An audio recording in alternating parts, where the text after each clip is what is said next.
खबर दें आपको, सेनेट की कायमा कमेटी दाखिला के इजलास में आगाह किया कि पार्लियामेंट लॉजेस दोबारा तैयार करने के हवाले से समरी वजारत दाखिला को भिजवा दी गई। पहले ये 3 अरब रुपए का प्रोजेक्ट था, ताहम अब ये 8 अरब रुपए में मुकम्मल होगा। इसी हवाले से मजीद तफसीलात जानेंगे डॉन न्यूज के नुमाइंदे शकील करार से। जी शकील, बताइएगा समरी के हवाले से क्या तफसीलात हैं आपके पास?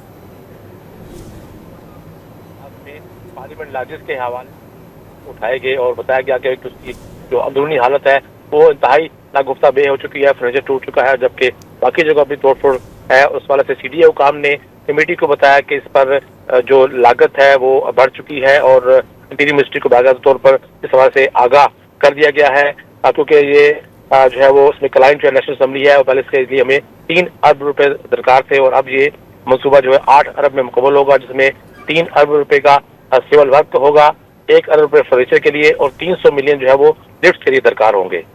जी, तफसीलात से आप आगाह कर रहे थे शकील, शुक्रिया।